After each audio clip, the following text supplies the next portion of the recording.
Señor.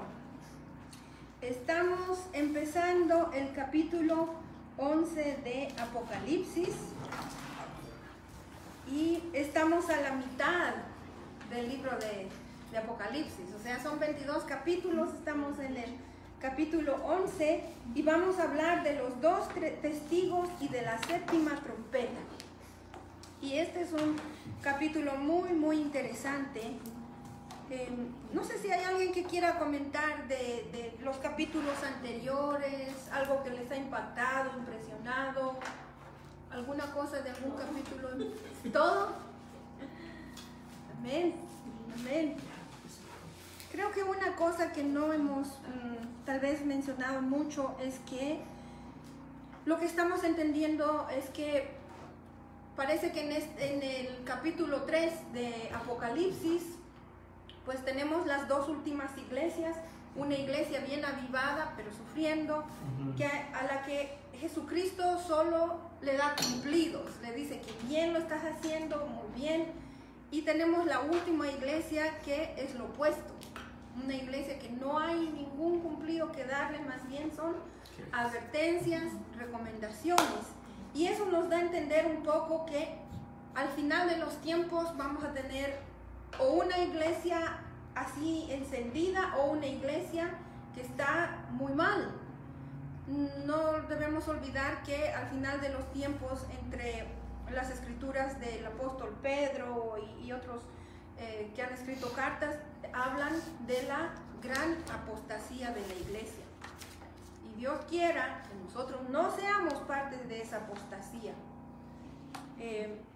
La apostasía quiere decir que se está empezando a dar enseñanza errónea, enseñanza equivocada, está empezando a darse falsa doctrina, y gracias a Dios que nosotros en la iglesia del Nazareno tenemos doctrina sana. La cosa es que los cristianos que están en la iglesia del Nazareno practiquemos esa doctrina sana, porque una cosa es tener doctrina sana y no querer practicarla. Así que esa es la gran diferencia que hace una iglesia que esté viva, que el Señor solo le dé cumplidos. Y esa es la diferencia entre la iglesia que hay mucho que corregir. ¿De qué sirve la doctrina sana cuando no se practica? ¿De qué sirve la buena enseñanza cuando no se practica? O sea, no endurezcamos nuestro corazón, más bien seamos sensibles a lo que Dios está queriendo decir a la iglesia universal y en particular a la iglesia del Nazareno en Belleville.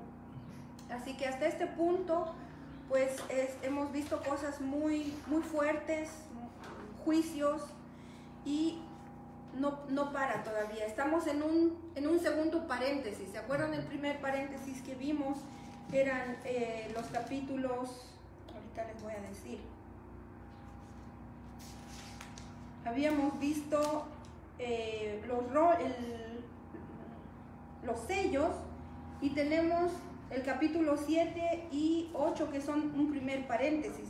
Ahora estamos en la sección de las trompetas y hemos visto un paréntesis que es el ángel con el librito, y ahora son los dos testigos. O sea, este es un segundo paréntesis que ya se va a cerrar. Entonces el capítulo 11 empieza y dice, ¿qué tal empezamos a leerlo? ¿Está listo, mi hermano? Sí. Léamelo el capítulo 1 nada más. Se me dio una caña que servía para medir, y se me ordenó levantarte,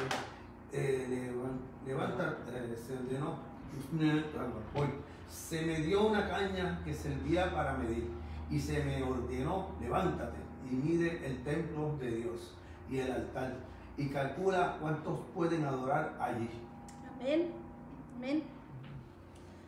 Entonces aquí vemos una vara de medir, y esta vara es como una cañita, es bien liviana y es bien flexible, pero imagínense cuán larga es, más o menos 12 pies, o sea, es bastante larga. Y esta no es la primera vez que vemos que Dios está pidiendo a un varón de Dios que mida. Tenemos esas referencias en otros libros que ahorita los vamos a ver. Pero lo que quiero preguntar es, ¿qué entendemos por una caña para medir o una vara para medir? ¿Cómo lo entienden ustedes? ¿Qué puede significar? Pues para mí sería una llanta, 3 pies. No es de cuál medida sería, sino el hecho de medir. El hecho de medir. ¿Qué puede significar? Medir quiere decir que estoy... Bueno, en una forma sí, Jesús dijo, con la vara que tú midieres, tú también vas a ser medida. Y está correcto lo que usted nos dice, no juzgar. Pero en este sentido, Dios le está diciendo al hombre de Dios, mide. Lo que quiere decir es que hay que tratar con este asunto. O sea, este es el templo de Dios. Y Dios está queriendo tratar con el pueblo de Israel porque el templo, si ustedes se dan cuenta, en el Antiguo Testamento era el templo. Pero en el Nuevo Testamento, ¿quién se convierte en el templo de Dios? Nosotros. En el Antiguo Testamento, nuestro cuerpo es el templo y nuestro corazón es, como decir, el lugar santísimo. Pero en esta instancia, Dios está trabajando con el pueblo de Dios. También quiero que recuerden lo que habíamos dicho en algún momento, no estoy recordando muy bien, pero desde un principio dijimos, toda referencia al templo no se refiere a todo el templo, se refiere al lugar santísimo, el lugar que solo podía entrarse una vez al año y no cualquiera entraba, solo el sumo sacerdote. Así que esa es la referencia de la que estamos hablando, del lugar santísimo. ¿Cuánta gente puede entrar ahí? Dice. Y como usted dijo, y con una soga, por si el sacerdote estaba mal, exacto. Pues ahí moría. Sí, si el sacerdote, no podían entrar. Exacto, si el sacerdote estaba en pecado, se lo jalaba. Sí, exacto. Se moría y se lo jalaba. Lo que quiere decir esto de medir el templo es, como les dije, Dios está trabajando con el pueblo de Israel. Y en esta instancia estamos hablando de un futuro que yo no creo que va a ser muy lejano, en el que Dios está preparando al pueblo de Israel para que entren al lugar santísimo, que no habían entrado en más de 2000 años. Y en otras palabras lo podemos entender como que Dios está preparando al pueblo de Israel para tener una comunión total con Dios, como nosotros los creyentes lo tenemos ahora, aunque no somos judíos. Pero esa es la gracia de Dios que nos permite a nosotros tener esa comunión total. No necesitamos ya sacerdote, no necesitamos sangre de animalitos, tenemos acceso ante la presencia del Señor a través de la sangre de Cristo, por la fe. Ya no necesitamos hacer nada. Pero con el pueblo de Dios, pues Dios tiene que prepararlo de una manera, o sea, Israel, ¿no? Dios tiene que prepararlo de una manera diferente. Versículo 2. ¿Quién está listo? Léanmelo, por favor. Pero el patio que está fuera del templo, déjalo aparte y no lo midas, porque ha sido entregado a los gentiles, y ellos hollarán la ciudad santa 42 meses. Amén. Entonces aquí, número 1, entendemos que estamos hablando del patio, los atrios del templo.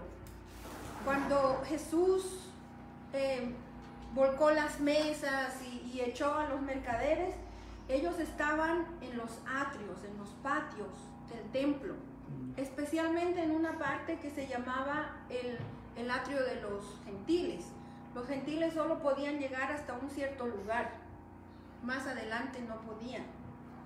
Entonces, aquí el Señor está mostrándonos a través de su palabra.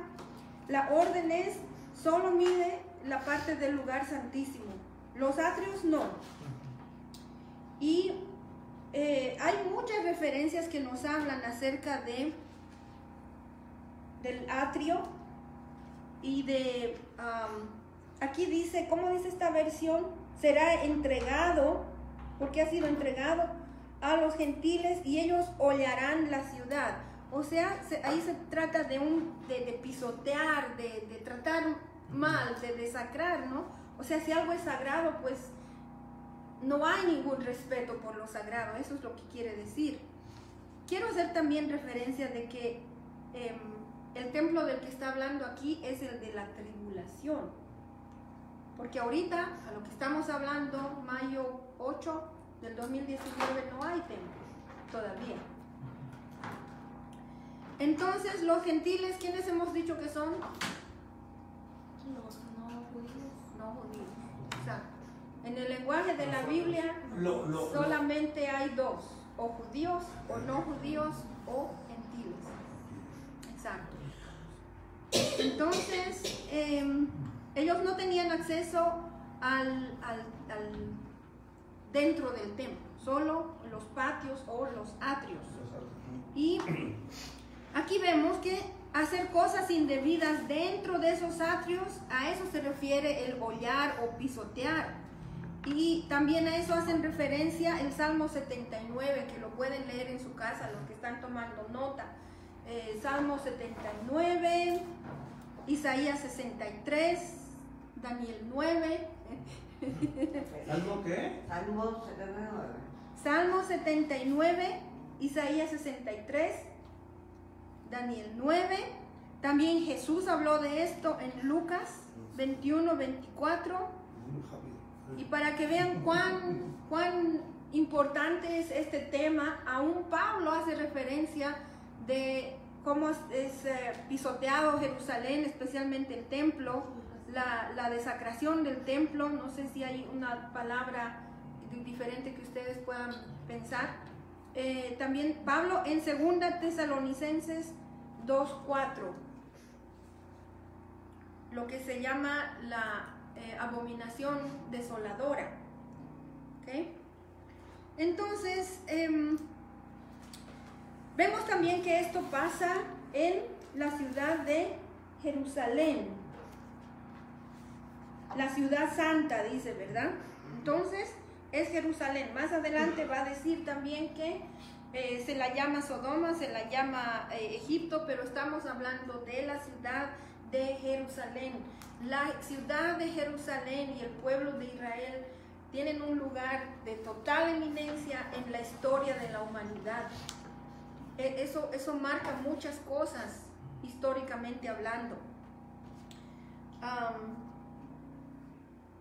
Otra vez les digo, este templo todavía no se ha construido, pero ya pronto va a ser construido, y eso va a marcar el principio de los 7 años de la tribulación, ¿no? También hay algunos pasajes en Juan, pero no los he buscado, discúlpenme por eso. Pero hablando de medir y del templo y de todo esto, también busquen Zacarías 40 en adelante. Vemos que Zacarías también recibió orden de medir el templo. 40. Igual con una vara. Zacarías midió el segundo templo. Y Ezequiel, en el capítulo 2, también él recibió orden de medir el templo. Y también ese fue el segundo templo, antes de que Herodes añadiera más a ese templo. ¿Okay? Y ese templo, acuérdense que también fue destruido. Ese templo fue destruido en el año 70 por el general romano Tito. Y hasta donde nosotros sabemos, la gloria de Dios habitó solamente en el primer templo. Cuando Salomón dedicó ese templo, la gloria de Dios habitó en él. Pero en el segundo templo, o cuando Herodes le aumentó, aunque se veía una cosa tan hermosa y maravillosa, pero la gloria de Dios no habitó en ese templo. Entonces, el versículo 3, ¿quién me lo puede leer, por favor? Y daré a mis 2 testigos que profeticen por 1260 días, vestidos de silicio. Bien. Solo para hacer una breve referencia, los 1260 días o los 42 meses equivalen, igualito los dos, a 3 años y medio. En el capítulo 12 vamos a ver que habla de tiempos, un tiempo y medio tiempo, también se refiere a 3 años y medio. Lo que profeticen los 2 testigos, el hecho de que los gentiles van a hollar Jerusalén, los 2 tienen un periodo de 3 años y medio. Esta mitad, este versículo marca esa primera mitad de los 7 años de la tribulación. O sea, 3 años y medio cuando terminen de predicar los 2 testigos. Y vamos a ver más adelante que estos 2 testigos predicaron con gran poder. Y solo para anticiparme un poquito, la otra mitad de estos 3 años y medio es el tiempo de la bestia, cuando la bestia tiene dominio. Pero nosotros no vamos a ver esto, ¿no? Dios quiera que no. Si tenemos, por eso es que siempre estamos hablando aquí, cuando hacemos este estudio del Apocalipsis, tenemos que estar preparados. Amén. Tenemos que estar preparados para la venida del Señor. Ya no hay tiempo que perder. Hay una condición. Yo no la pongo. Yo no pongo esta condición. La condición es que tenemos que estar preparados en fuego por el Señor, llenos del Espíritu Santo, y que no estemos arrastrando ninguna cadena que nos va a jalar aquí a la tierra. Tenemos que tener una comunión con el Señor de tal manera. A mí me encantó el testimonio que nos trajo el hermano Daniel, con mi familia lo compartió. Yo le expliqué a él la seguridad de la salvación, que no importa si estás lavando los platos, estás limpiando la casa, estás manejando, estás en el trabajo, sabes que estás tan bien con el Señor que si el Señor nos suena la trompeta o por alguna desgracia uno muere, tienes la seguridad de decir a tu familia: yo me voy a ir con el Señor, y que no te quepa duda. Que no te quepa duda. Si estás todavía dudando o estamos todavía con cosas que no le agraden al Señor, dejémosla, renunciémoslo. Amén. Amén. Creo que también por eso, ahorita con lo que está pasando con las iglesias, creo, bueno, sí duele porque pues tienen familia, tienen todo, pero también hay mucha gente que nomás viene a calentar banca. Sabemos, en toda iglesia hay gente que... Sí. Porque eso, si fuera perfecto, que estuvieran tan entregados con el Señor, hubiera de perder un poquito de gozo diciendo: ok, ya se fueron con el Señor. Pero no estamos ni tan seguros, porque mucha gente nomás está a vivir día tras día en pecado, pero pensando que están bien también. Así es, mi hermano, así es.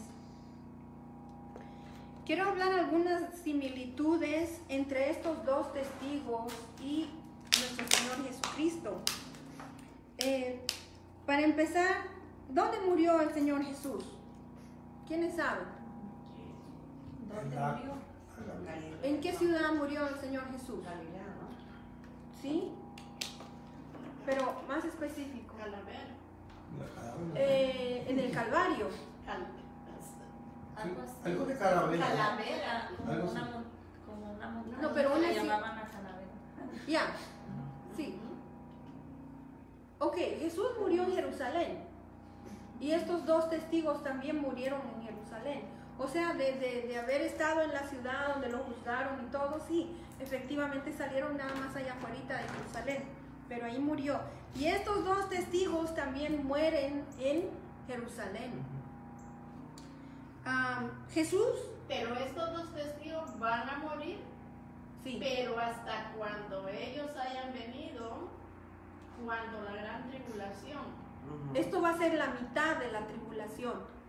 Ellos van a morir a la mitad de la tribulación. Justamente por eso es que dije que ellos predican hasta la mitad y después la otra mitad es el dominio de la bestia.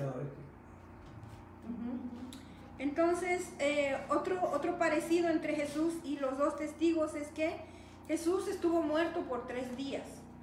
Aunque esto no es un parecido exacto, pero los 2 testigos estuvieron muertos por por 3 días y medio.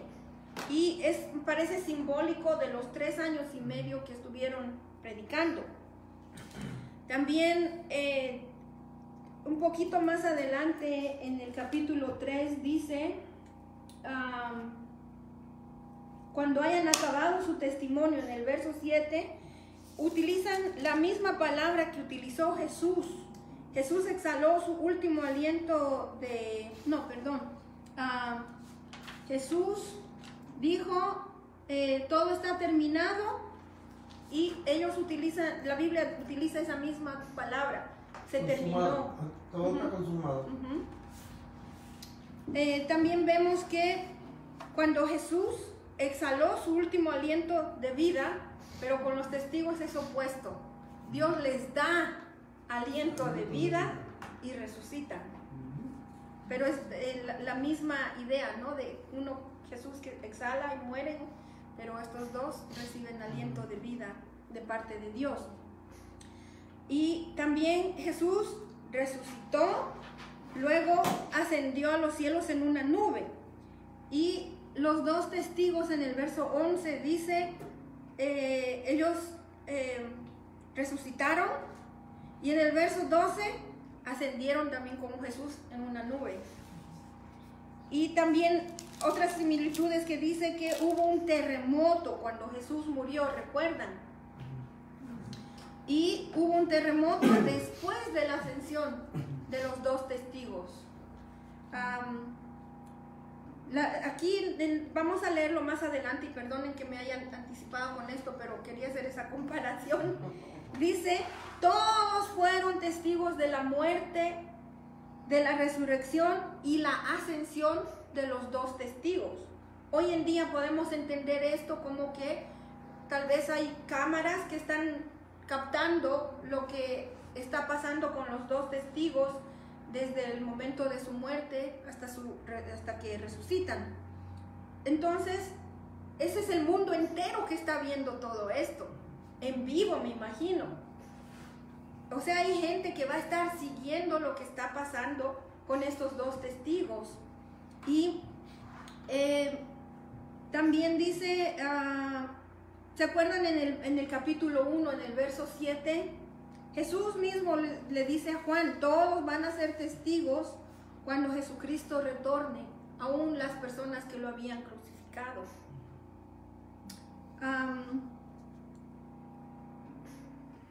En cuanto a los 2 testigos, Zacarías 4 también habla de 2 candelabros y 2 ramas de olivo. Hermano Jorge, ¿le puedo pedir un favor? Dime. ¿Nos puede traer agüita? Sí.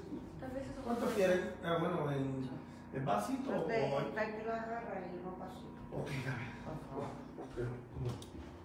Entonces, De 2 candelabros y qué. 2 ramas de olivo. Eso está en Zacarías 4, y también aquí También en el 4, Apocalipsis en 4. está. Ahí dice en 4. Y hay una interpretación bien interesante que dice, aquí estamos hablando de 2 testigos. Recuerden que para creerse cualquier cuento tenemos que tener 2 testigos. O sea, yo no le voy a creer a una persona que me diga, esto me pasó. Yo voy a creer, o voy a dar oídos, voy a escuchar también lo que la otra persona tenga que decirme. Y eso dice Deuteronomio, que con 2 testigos se puede hacer un juicio correcto. Con el testimonio de una sola persona no es un juicio correcto. O sea, cuando alguien me viene a contar algo y wow, y digo, qué tremendo, qué triste, qué wow, pero mejor no lo vamos a creer a no ser que la otra persona también nos venga a contar su versión. De otra manera, nuestro juicio no es correcto. Jesús mismo lo dijo. Esto está, por si acaso, de los 2 testigos, Deuteronomio 17:6. Y Jesús les recordó y les dijo, acuérdense lo que dice la ley, que necesitas 2 testigos antes de hacer cualquier tipo de juicio, ¿verdad? Y solo para que sepan, hay una interpretación también que habla acerca de los 2 olivos, que dice, uno es el sacerdocio, que un sacerdote tiene que estar ungido. Y el otro es el testimonio profético. Un profeta también tiene que ser ungido. O sea, el olivo es símbolo de la unción. Gracias, hermano. Y parece que el ministerio de estos dos testigos, uno va a ser el ministerio profético y el otro el ministerio del sacerdocio.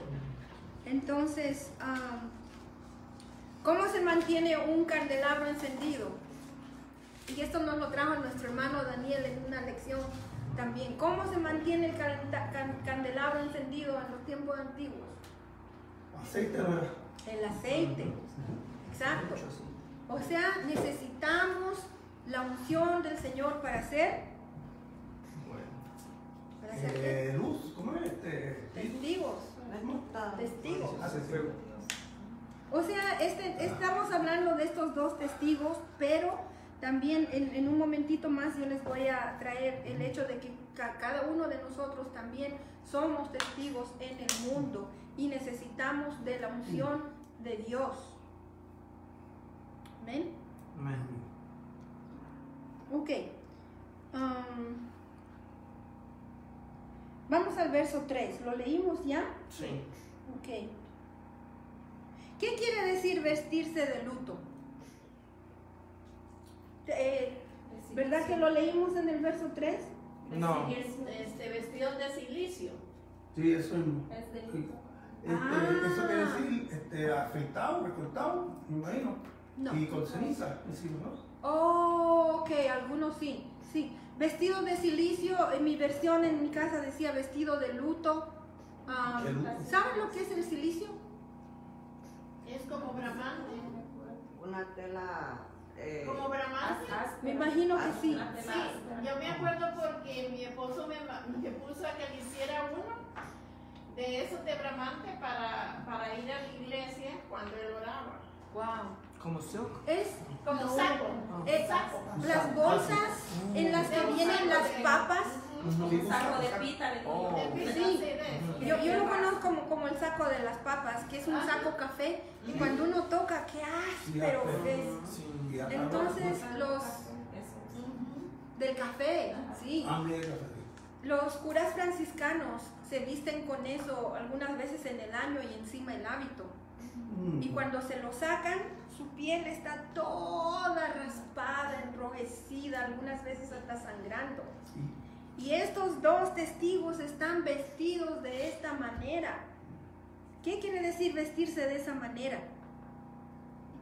¿Qué quieren demostrar o qué quieren decir? Humildad. ¿Podría ser? Un perdón que están pidiendo por alguien. Como el sacrificio también. ¿Sí? Es una demostración, puede ser como de arrepentimiento, también es una forma que uno se sacrifica así para pedir a Dios por algo. Por eso, como decimos ahorita, que oramos por una persona, uno cada uno. El rey David creo que también cuando ayunó Cuando se arrepintió, exacto. Así es. Entonces, hoy en día nosotros ya no nos vestimos de esa manera. O sea, hoy en día estamos tan acostumbrados a estar bien cómodos y estar bien.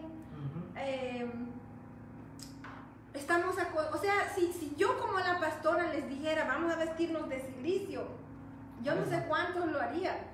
Y ahora ya hay aire acondicionado. Exacto, exacto. Sí, porque ahora hasta tienen problemas y mejor dicen, ay pastora, ore por mí. Ya ni la gente quiere orar por uno mismo, por sí. Cierto. Cerramos una casa y ponemos un cojincito para que no nos Ore, vean los uno Sí, sí. ore por mí y uno no ora. Sí. So, imagínate con eso todavía. Sí, imagínense, y como les digo, esto raspa y deja la piel bien irritada. Al menos yo que tengo la piel sensible, no se imaginan cómo me deja. Y mi mamá era también estaba en la iglesia católica, Pastora, ella usaba también eso. Y perdonando, también un olorcito raro, ¿verdad? Sé, como raspaba y era caloroso, pero también había... Oh, ok. Me imagino. No había pensado en eso, pero me imagino que sí. Bueno, vamos a pasar al verso 4. ¿Quién me lo lee? ¿Están listos? Estos testigos son los 2 olivos y los 2 candeleros que están en pie delante de Dios de la tierra. Amén. Yo me he anticipado, yo no le había anotado dónde empezaba. Perdón. No le había anotado que eso empezaba desde arriba, ¿verdad? De los 2 olivos. Ok. Ya lo dijo usted. Sí. Entonces, Usted ya dijo hasta el 11. Sí. Del 7 brincó al 11. vamos a leer el versículo 5 más, porque ya tratamos Ok. de esto de los 2 olivos Si, y de ser 2 candeleros. Ay, se lo ok, fue. voy. Si alguno quiere dañarlos, sale fuego de la boca de ellos y devora a sus enemigos. Y si alguno quiere hacerles daño, debe morir él de la misma manera. Amén. Esto, ¿a quién les recuerda, hermanos? ¿Ustedes conocen de algún profeta o de alguien en la Biblia que era como se lee en el versículo 5? Para los que no los conozcan, esto se refiere a Elías. Elías, en 1 Reyes 17, anuncia la sequía. Pero en 2 Reyes 1, pues manda fuego del cielo a consumir a los que venían a buscarlo para hacerle daño. Y lo hizo 2 veces o 3 veces, creo que 2 veces. Eso es lo que nos da a entender que posiblemente uno de estos 2 testigos puede ser Elías. ¿Okay? Aún Malaquías 4:5 también y Santiago 5:1-7 nos da a entender de que Dios va a mandar a Elías antes de la venida del Señor en preparación. Ahora, Juan el Bautista, algunos pensaron que fue Elías porque fue el mismo ministerio, preparación para la venida del Señor Jesucristo. Pero en el final de los tiempos también Dios va a mandar a Elías o alguien como Elías para preparar al mundo para la venida, esta vez la venida en gloria de nuestro Señor Jesucristo. Amén. Amén. Verso 6. Estos testigos tienen poder para cerrar el cielo a fin de que no llueva mientras estén profetizando, y tienen poder para convertir las aguas en sangre y para azotar la tierra cuantas veces quieran con toda clase de plagas. Entonces ahí vemos un poco más de otras señales que nos hace pensar en quién. ¿Quién más? ¿Cómo se llama el que se le murió el hijo?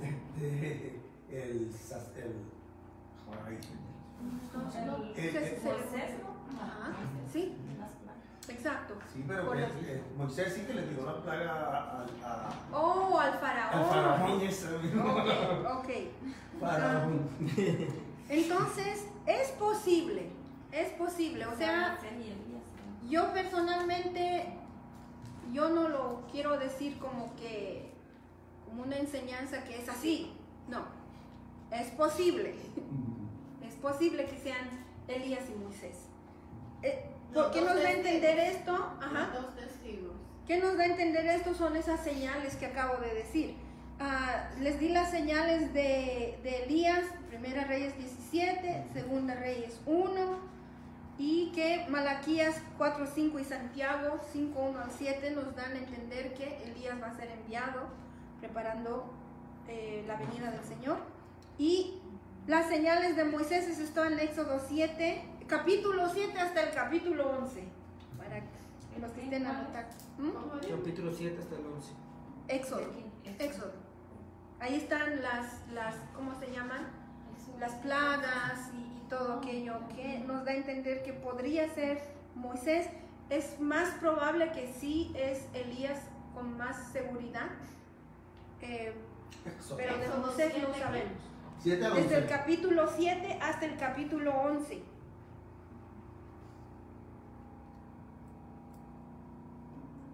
La otra escritura que dice que Elías va a regresar, que Jesús lo dijo, está en Mateo 17:11. Jesús dijo que sí, Elías iba a volver. ¿Nancy? Mateo, ¿qué? Mateo 17:11. Y También- entonces Enoc no puede ser Enoc. Algunas personas piensan que podría ser Enoc, porque Enoc tampoco ha muerto, pero Enoc no hizo ninguna señal como las de Elías o las de Moisés.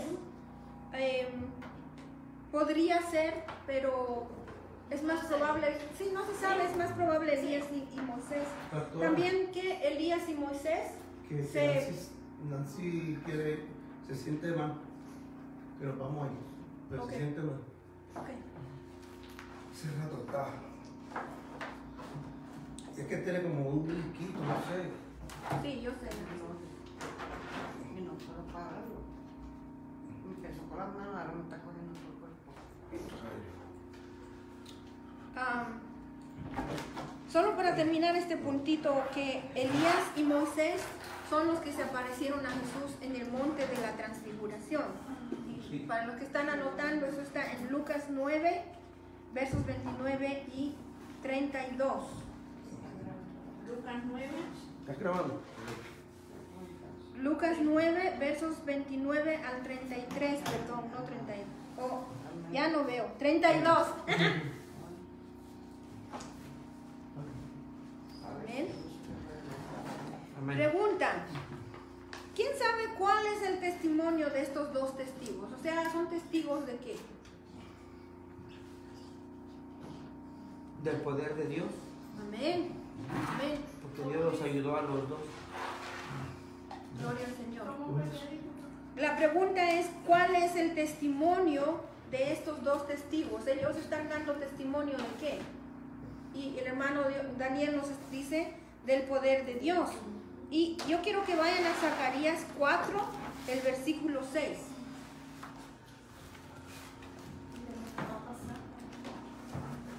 Es posible que también sí van a dar testimonio de lo que va a pasar, ¿sí? Bendito. Zacarías 4, verso 6. Bendición, pastora. Amén. Y Amén. ustedes también. Ajá. Vamos a Sí. estar orando, muchachos. ¿Qué hacer? Vamos.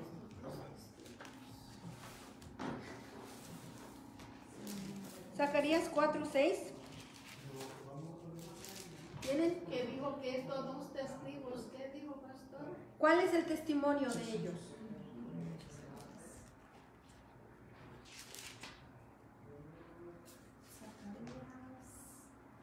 Cuatro, seis. Léanlo, hermana, por favor. Entonces respondió y me habló diciendo, esta es palabra de Jehová a Zorobabel, que dice, no con ejército ni con fuerza, sino con mi espíritu, ha dicho Jehová de los ejércitos. Léelo otra vez, por favor.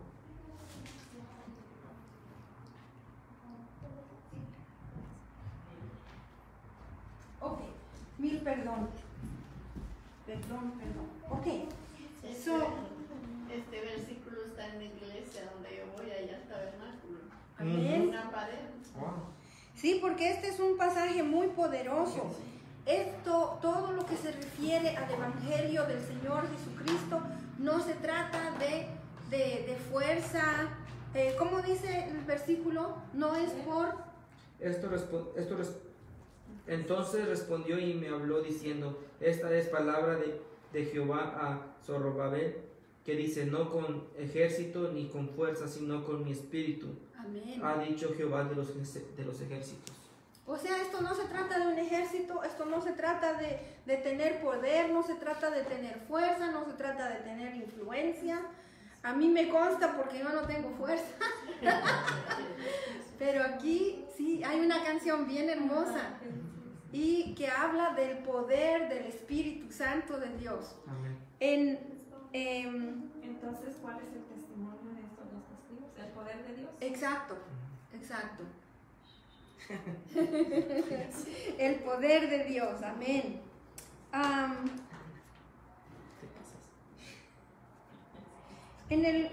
Acabamos de leer el verso 6, vamos al verso 7. Verso 7. Sí. Cuando hayan acabado su testimonio, la bestia que sube del abismo hará guerra contra ellos y los vencerá y los matará. Ujú. Entonces aquí vemos, esta es la primera referencia a la bestia. ¿Y de dónde viene esta bestia? Del abismo. Ujú. Sube del abismo. Abismo. Y- Del abismo.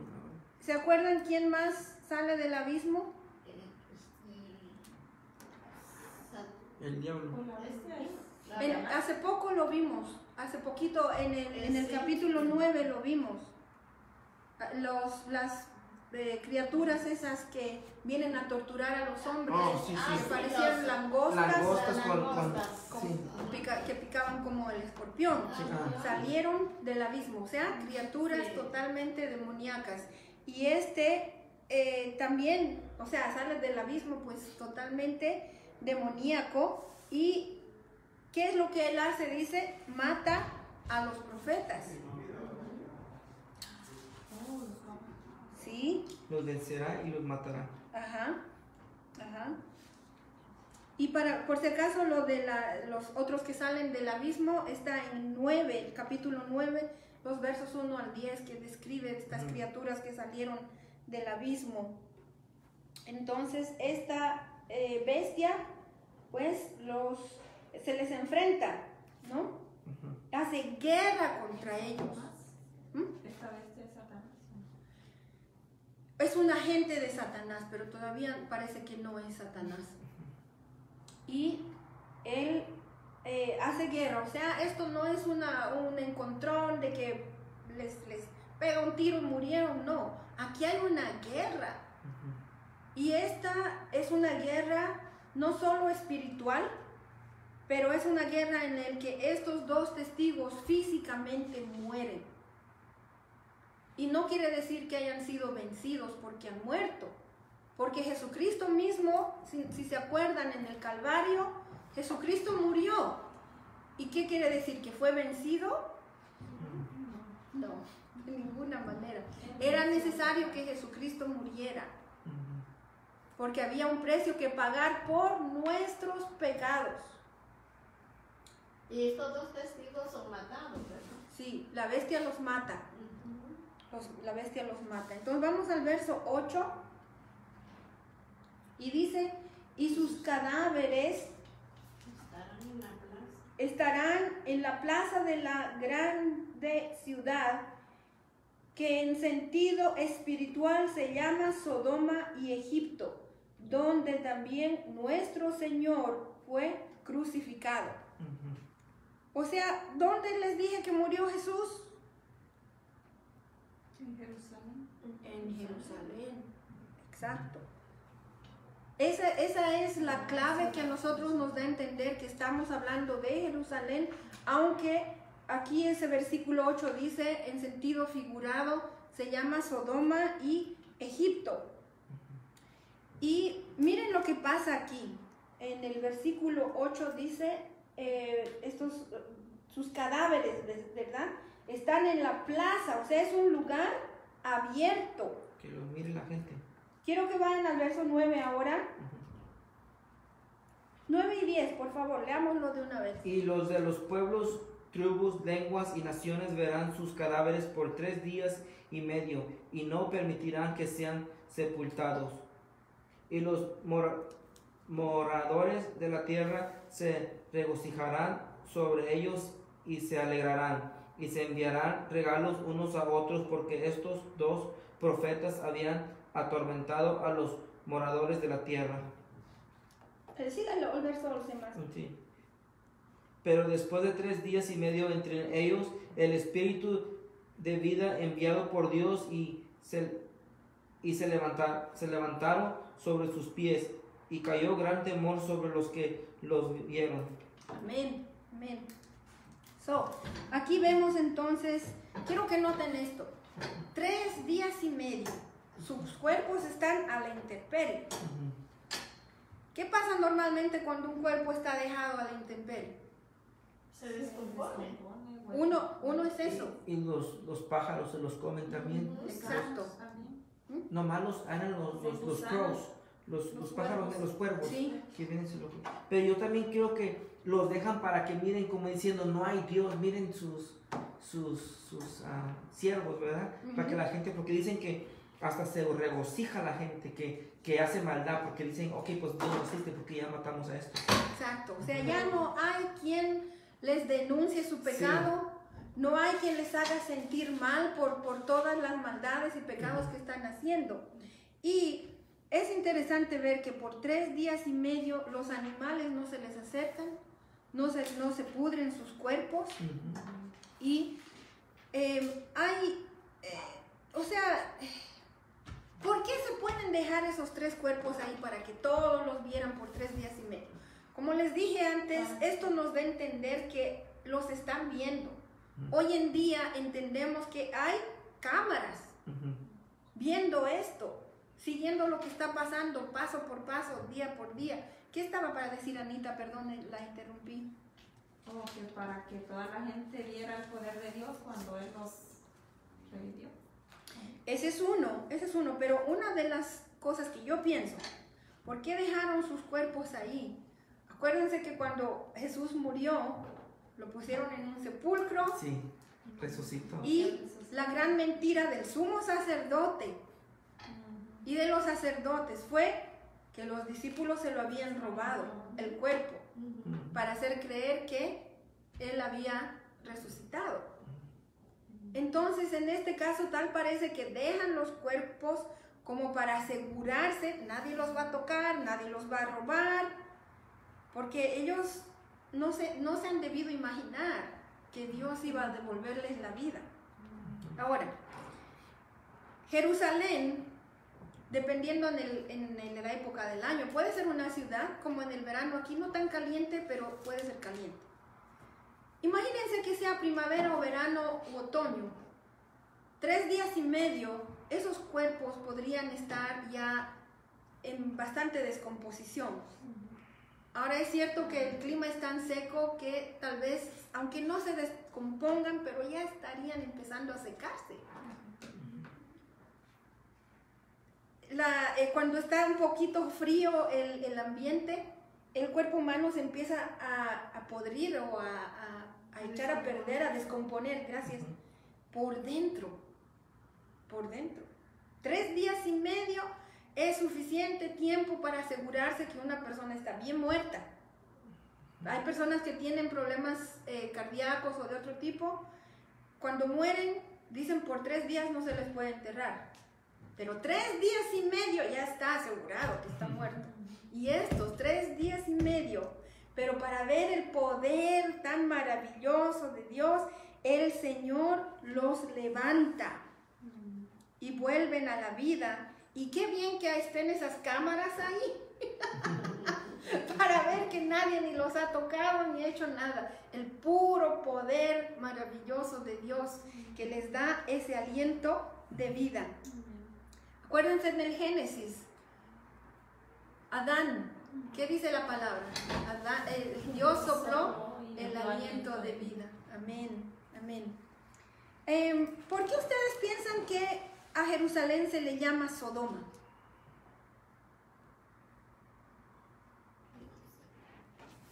Ahí vemos que La maldad, la corrupción, exacto, la maldad. como en Egipto también, que tenían esclavo a los Exacto. pueblos de Israel. Exacto. En Sodoma vemos una depravación, una corrupción moral extrema, inmoralidad sexual del peor nivel. En Jerusalén. En Jerusalén. Por eso se la llamó Sodoma. Y es lamentable que hoy en día es la ciudad santa, pero lo que yo entiendo, porque yo nunca he ido, pero lo que yo entiendo por el testimonio de algunas personas, que lamentablemente los líderes en esta ciudad, a nivel cívico y político, no son personas que temen a Dios. La gente, como en cualquier otra gran ciudad, como en Nueva York o como cualquier otra ciudad, París, en fin, están viendo que en este día, pues las cosas buenas se las llama malas. O sea, si uno quiere orar, oh, me estás ofendiendo, no hagas eso aquí, ¿verdad? No se puede ni siquiera mencionar el nombre de Jesucristo en muchas organizaciones de gobierno. En fin, las cosas buenas se las llama malas y las cosas malas se las llama buenas. O sea, las cosas que Dios denuncia, los pecados que ante Dios son terribles, los estamos queriendo pasar como aceptables. Y lamentablemente aún en Jerusalén es así.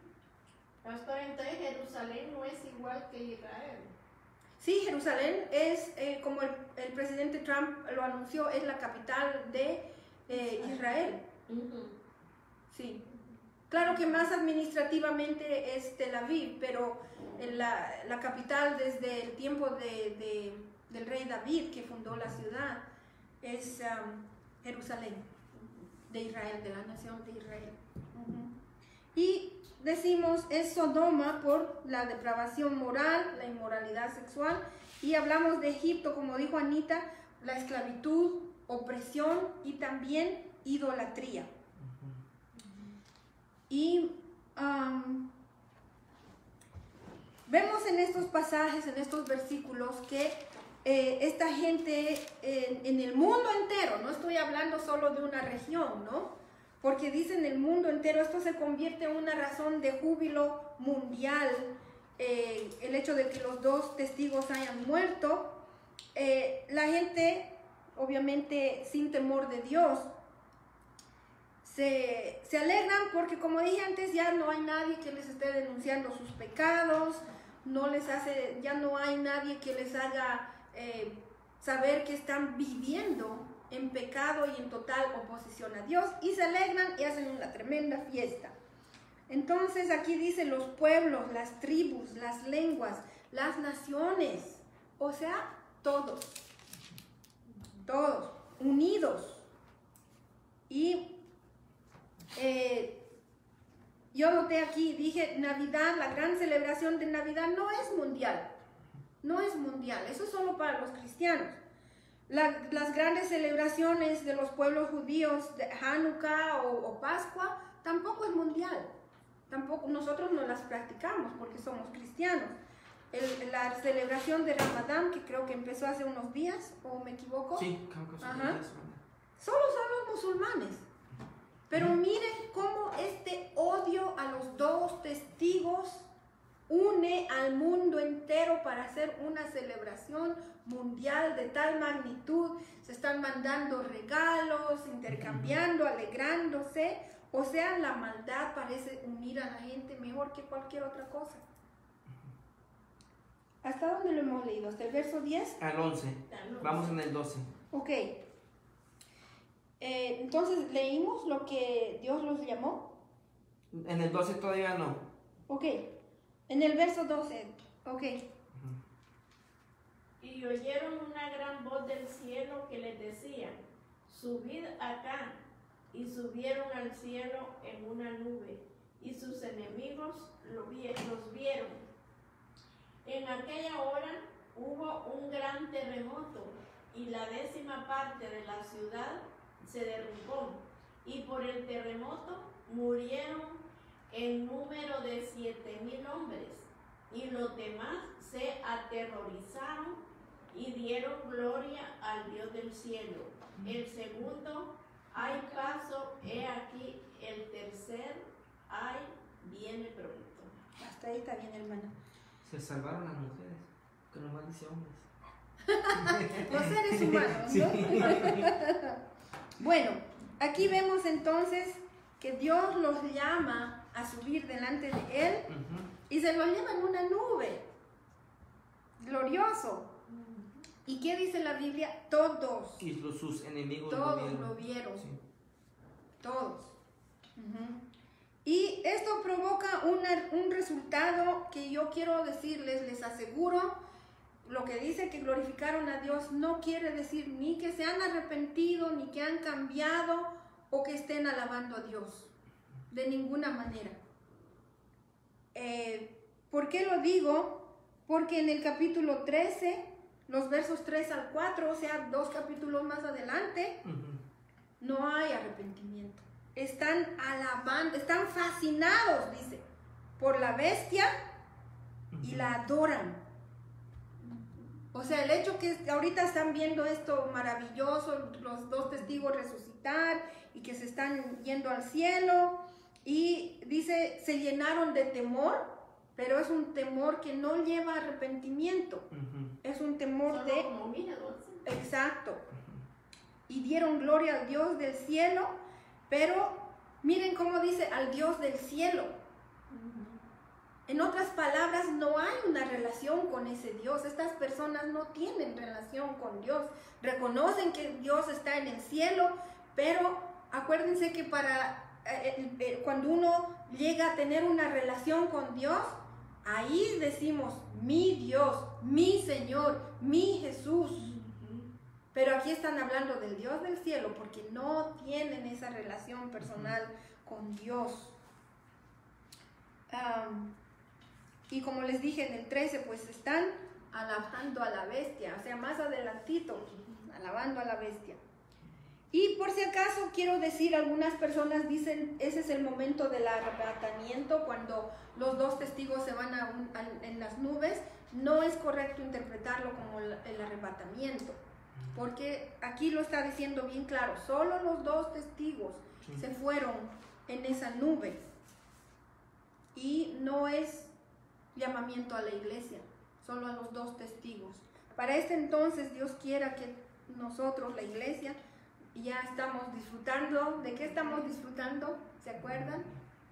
De la riqueza. De las bodas del Cordero. Nosotros somos su novia. El verso 13 lo leímos, ¿verdad? Sí. Entonces dice, se produjo un terremoto que destruyó 10%, o sea, 1/10 de la ciudad, y murieron 7,000 personas.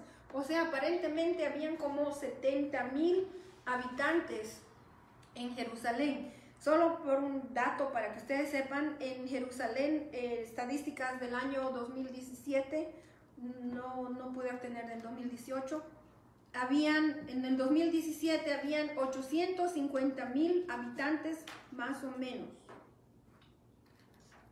O sea, algo pasa, que mucha gente en Jerusalén se fueron, al punto que solo quedan 70,000 habitantes. Puede ser que hayan muerto o muchos desertaron la ciudad, ¿no? En fin, el verso 14 nos habla de los ayes. ¿Se acuerdan? Hablamos del ay, que es una expresión de profundo dolor, de profunda sorpresa. Y este ay es bien largo porque no me acuerdo muy bien dónde empezó el segundo ay, pero está, creo, antes de que empiece este paréntesis del 10 y 11.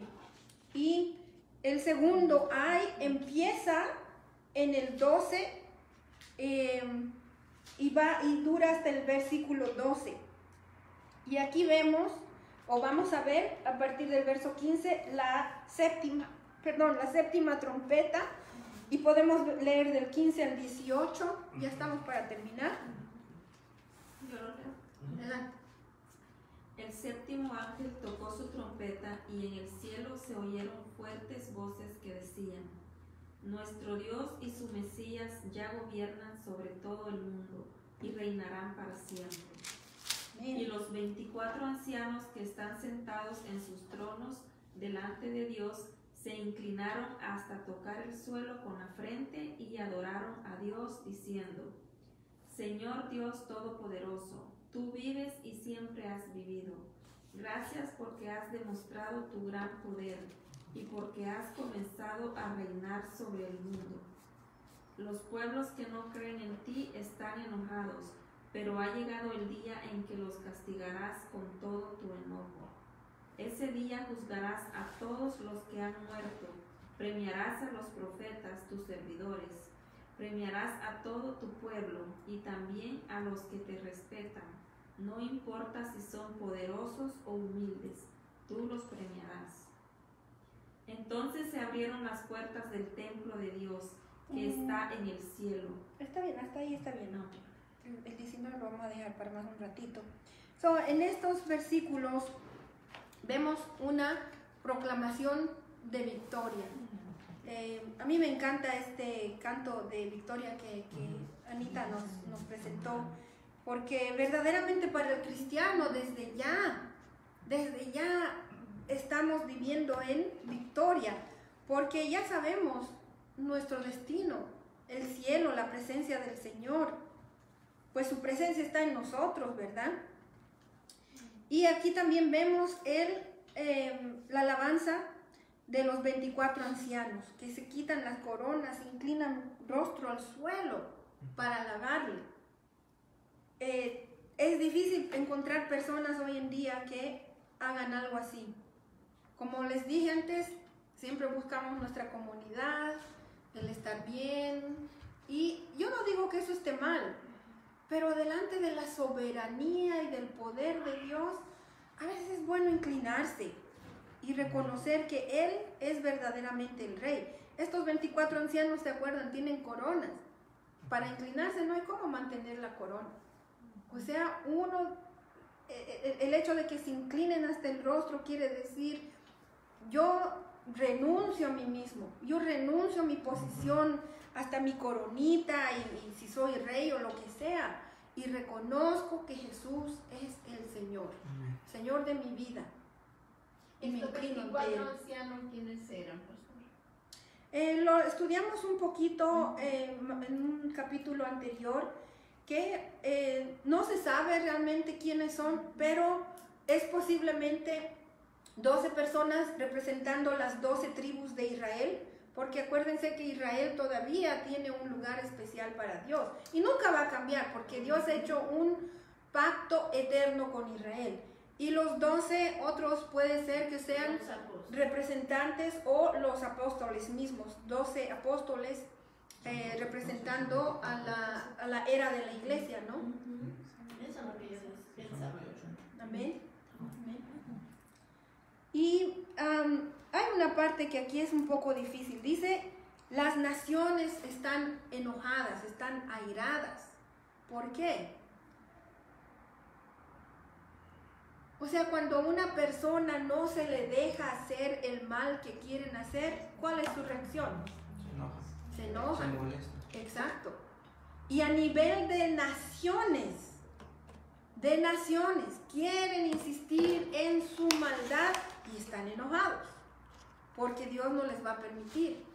Ahora, hemos hablado también en este año, es difícil reconciliar el hecho de que Dios es un Dios de amor, pero también hay veces que responde con ira. El hecho de que uno se enoje, se aire al ver el pecado, al ver la maldad, no quiere decir que estamos pecando. Y Dios, en ese hecho de que es Dios justo, también tiene que reaccionar y responder a la maldad que existe en el mundo. ¿Por qué van a venir las cosas que vienen en Apocalipsis? Es porque nosotros también nos hemos pasado. La humanidad entera nos hemos pasado. ¿Por qué Dios mandó el juicio a Sodoma que dice, sus maldades me han llegado hasta aquí arriba? Y lo peor es que mientras uno está haciendo maldad, puede estar bien sentado en un super carrazo, en un super palacio, en una super oficina. Pero esas personas, por estar en esa situación, no les importa que hayan gente que esté sufriendo. No les importa que hayan incluso niños que están sufriendo despiadadamente para mantener a esa persona ahí. Entonces esas cosas ya han llegado al Yo colmo. digo que así como Trump, que Trump no conoce de pobreza y no siente el dolor de la gente pobre. Y eso es generalizado. O sea, podemos hablar de muchas personas que tienen el corazón tan endurecido que no les importa seguir vendiendo drogas, seguir vendiendo, en fin, cosas que hacen daño a otras personas. Y no les importa que están haciendo daño, pero ellos no quieren perder su posición de poder y de dinero, de riqueza. Las drogas en este tiempo es uno de los flagelos más grandes, y desgraciadamente hay niños que están siendo víctimas también de esto. El tráfico de humanos, el nivel de la inmoralidad sexual que incluso a los niños se utiliza para dar placer a un hombre, niños y niñas obviamente. Y a quién, o sea, esas personas que están utilizando a estos niños y niñas están sacando dinero y no les importa lo que estas criaturas tengan que sufrir. Y este es un ejemplo muy pequeño de tantas otras maldades que existen en el mundo, porque incluso los animalitos sufren a causa de nuestro pecado. Y toda la creación, porque creo que lo leímos, destruyeron la tierra. O sea, las cosas que hacemos, la deforestación de los bosques, que vienen a resultar en que ya no hay suficiente agua, en fin, hay muchas consecuencias que nosotros no las pensamos. Y cuando viene la ira de Dios, ahí queremos decir, Dios es malo, Dios es injusto, porque Dios castiga. La gente no quiere ver la justicia de Dios. Vamos a ver el verso 18 también dice, los que temen su nombre. Quiero hablar brevemente de esto. Una persona que teme a Dios, que teme el nombre del Señor, va a vivir rectamente delante de Dios. No es lo mismo tener miedo de Dios que tener temor de Dios. Vamos con el versículo 19 y con eso sí terminamos. Y el tiempo de Dios fue abierto, el templo de Dios fue abierto en el cielo, y el arca de su pacto se veía en el templo, y hubo relámpagos, voces, truenos, un terremoto y grande granizo. Este no es el mismo templo que el templo de Jerusalén. Este es un templo en el cielo, es un templo celestial. Y yo quiero decir que nosotros los creyentes estamos bajo el pacto de Dios. ¿Por qué hablo del pacto de Dios? Porque el arca de Dios simboliza la fidelidad de Dios hacia su pacto con el pueblo de Israel. ¿Por qué no contamos nosotros en esto? Porque el pacto que Dios ha hecho con nosotros es por medio de la sangre del Señor Jesucristo. Y ese es un pacto eterno. Pero nosotros tenemos que vivir de acuerdo la fidelidad de Dios con su pacto. Nosotros lo que tenemos que hacer es vivir de acuerdo a la palabra de Dios, porque un pacto es yo hago esto, pero tú también tienes que hacer este otro. O sea, esto no es unilateral. No se trata de que Dios te va a bendecir y tú seguir pecando, se equivocan. No es así el trato. Dios nos dice, yo te voy a bendecir, te voy a dar vida eterna, te voy a dar del Espíritu Santo, te voy a dar un lugar en el cielo, pero nosotros debemos de vivir rectamente delante del Señor. Eso fue con el pueblo judío y eso también es con nosotros. O sea, Dios está ahí abriendo el cielo. Estamos viendo ahí una descripción del templo, o sea, está hablando del templo y vemos que el pacto de Dios se veía en el templo. O sea, las cosas en el cielo vienen en orden como deberían de ser, y también así tiene que ser en nuestra vida, ¿no? Que nosotros hagamos nuestra parte con el pacto de Dios, que es vivir en obediencia, sobre todo, amar a Dios y amar a ¿quién más? A nuestro prójimo. Y es así como el mundo va a saber que somos hijos de Dios. Amén. Amén. Dios les bendiga. Muchas gracias. Una pregunta.